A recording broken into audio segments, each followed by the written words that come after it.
आज का ये डिज़ाइन देखने में बहुत ही सुंदर है और बनाने में बहुत ही सिंपल। और इसे बनाने के लिए आपको 2 तरह की लेसेस चाहिए होंगी। तो यहाँ पर मैंने सबसे पहले ली है ये ग्रीन कलर की लेस, जिसके ऊपर ना पत्तियों वाला डिज़ाइन बना हुआ है। और इस तरह की लेसेस ना बहुत ही कॉमनली आपको मिल जाएंगी ऑनलाइन या किसी भी लेस वाली शॉप पे। मैंने तो इस लेस को मीशो से ऑर्डर किया था। तो इस डिज़ाइन के लिए मैंने इस लेस में से कुछ पीसेस तो 2.5 इंच के काटे हैं और कुछ पीसेस सिर्फ 2 इंच के ही काटे हैं। तो इस तरीके से अब इन पीसेस को हमें अटैच करना है कुर्ती की स्लीव्स के आगे। और कुर्ती की स्लीव्स के आगे मैंने तकरीबन 4 इंच चौड़ा फ्यूज़ पेपर भी चिपका लिया था। अब मैं कुछ इस तरीके से इन लेस के पीसेस को अटैच कर रही हूँ कि एक पीस बड़ा और एक पीस छोटा रहे।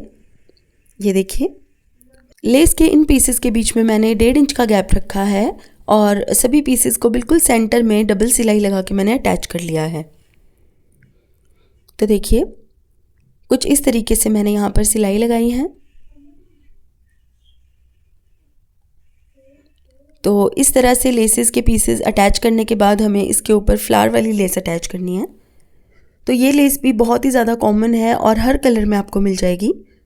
अब मैं तो इसके ऊपर डबल शेडेड लेस यूज़ कर रही हूँ क्योंकि मुझे दुपट्टा जो इसके ऊपर डाई करवाना था वो भी इस लेस के कलर्स में ही डाई करवाना था। और दुपट्टे के चारों तरफ मैं ये ग्रीन पत्तियों वाली लेस लगाऊंगी। तो देखिए, कुछ इस तरह से पहले मैंने ग्लू की मदद से इन फ्लावर्स को चिपका लिया और उसके बाद मैं सुई धागे की मदद से इसको पक्का करूँगी ताकि ये धोने पर भी ना निकले। जब हमारा बॉर्डर कुछ इस तरह से तैयार हो जाएगा तो हमें कपड़े की एक पट्टी लेनी है और पट्टी को मैंने दोनों साइड से पहले ही फोल्ड कर लिया था। अब हमें इस तरह से पट्टी को किनारे के ऊपर रखना है और बिल्कुल किनारे पर हमें सिलाई लगानी है। तो बिल्कुल सफाई से हमें सिलाई लगानी है,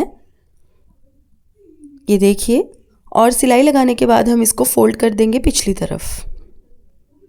इस तरह से फोल्ड करने के बाद इसके ऊपर बिल्कुल सफाई से एक टॉप स्टिच हमें लगाना है। और किनारे पर ये जो सिलाई लगानी है ना, ये बहुत ही केयरफुली लगानी है, बिल्कुल सफाई से लगानी है। जितनी सफाई से आप ये टॉप स्टिच लगाएंगे ना, डिज़ाइन उतना ही अच्छा लगेगा। तो देखिए, इस तरह से हमारा डिज़ाइन बनकर रेडी हो जाएगा। अब आप चाहें तो इन फ्लावर्स के बीच में एक एक मोती भी लगा सकते हैं। तो ये देखिए, कुछ इस तरह का लगेगा ये डिज़ाइन बनने के बाद। और अभी मैं आपको दिखाती हूँ कि ये पहनने के बाद कैसा लगेगा। आप इसे अपने कमीज़ के दामन, ट्राउज़र के पौंचे या कुर्ती की स्लीव्स के ऊपर आप बना सकते हैं। तो कमेंट करके मुझे बताइएगा कि आपको ये डिज़ाइन कैसा लगा। और इसी तरह के और डिज़ाइंस को देखने के लिए मेरे यूट्यूब चैनल को सब्सक्राइब कीजिएगा और फेसबुक पेज को फॉलो कीजिएगा। Thank you for watching. Bye.